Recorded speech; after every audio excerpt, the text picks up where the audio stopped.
आज के इस वीडियो में हम लोग इस बात पे चर्चा करेंगे कि मार्क्स का कितना महत्व है नौकरी लेने के लिए।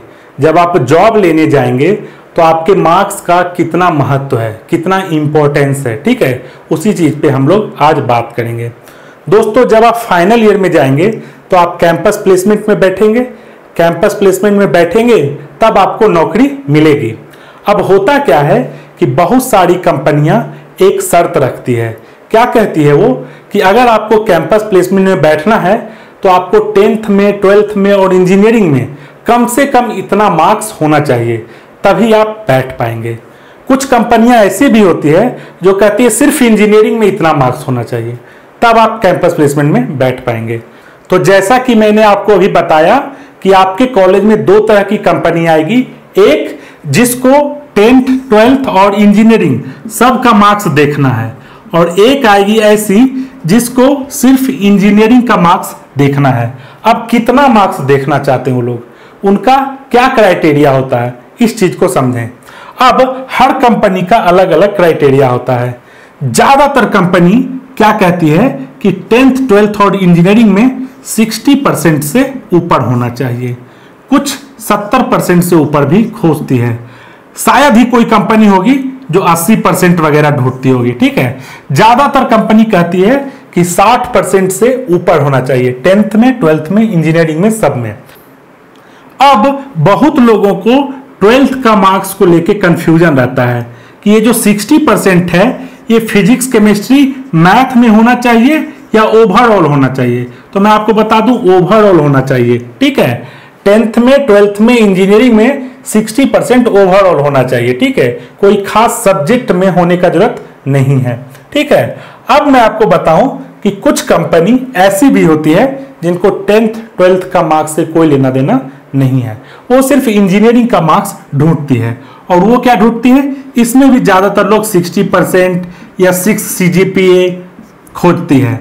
बहुत लोग 70% या फिर 7 CGPA इस तरह से मांगती है, ठीक है। तो आपको इतना समझ में आ गया कि आपके कॉलेज में दो तरह की कंपनी आने वाली है।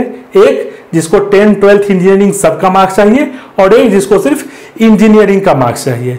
अब मैं आपको बता दूं कि जो कंपनियां 10th, 12th और इंजीनियरिंग खोजती है, क्या वो बहुत ही अच्छी कंपनी होती है, और जो सिर्फ इंजीनियरिंग खोजती है क्या वो खराब कंपनी होती है? ऐसी कोई बात नहीं है, ठीक है। हर तरह की कंपनी दोनों कैटेगरी में है। मैं आपको बता दूं कि अमेजोन जैसी बड़ी कंपनी सिर्फ इंजीनियरिंग का मार्क्स देखती है, ठीक है, सिर्फ इंजीनियरिंग।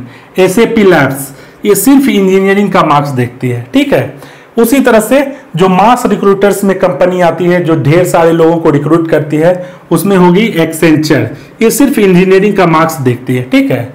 अब इधर आइए, 10th, 12th और इंजीनियरिंग का मार्क्स देखने वाले ऐसे कंपनी भी बहुत सारी हैं जो कि ये तीनों का मार्क्स देखती हैं, आप ढूंढ सकते हैं, ठीक है। अब मैं आपको एक चीज बता दूं कि ये जो मार्क्स होता है ये सिर्फ एक क्राइटेरिया होता है प्लेसमेंट में बैठने का। इंटरव्यू में आपको कोई मदद मिलने वाला नहीं है। अगर आप ये सोच रहे हैं कि मेरा नंबर किसी से बहुत ज्यादा है 10th में, 12th में या इंजीनियरिंग में, और दूसरे का मुझसे कम है तो मुझे नौकरी मिलेगी, ऐसी कोई बात नहीं है, ठीक है। नौकरी जो है इंटरव्यू में जो आपसे सवाल पूछे जाएंगे उसी के बेसिस पे मिलेगी। मार्क्स का बस इतना ही इंपॉर्टेंस है कि आप उस कंपनी में प्लेसमेंट में जाएंगे या नहीं जाएंगे।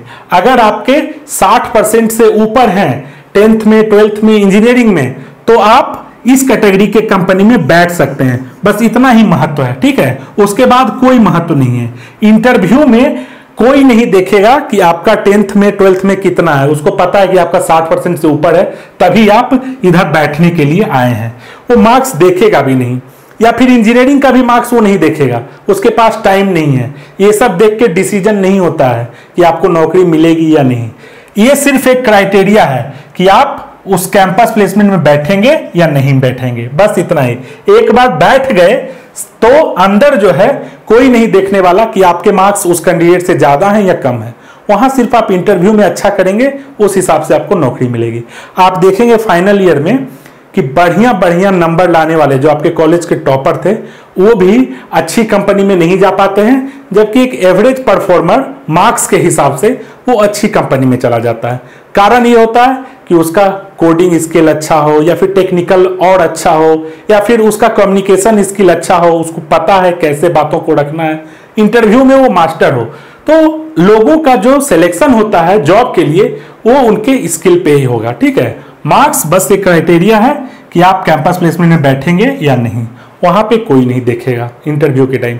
हम लोग जब कॉलेज में थे तो हम लोग को भी लगता था कि शायद अगर हमारा मार्क्स बहुत अच्छा है इंजीनियरिंग में, हर सेमेस्टर में बढ़ता ही जा रहा है, तो ये सब का फायदा होगा इंटरव्यू में। ये सब का कोई फायदा नहीं होता है। ठीक है, अब एक आखिरी चीज मैं आपको बता दूं कि एक बार आपको कहीं भी जॉब लग गया तो 3-4 साल का एक्सपीरियंस जब हो जाएगा तो आपको ये मार्क्स कोई नहीं पूछेगा, मतलब ये क्राइटेरिया भी खत्म हो जाएगा।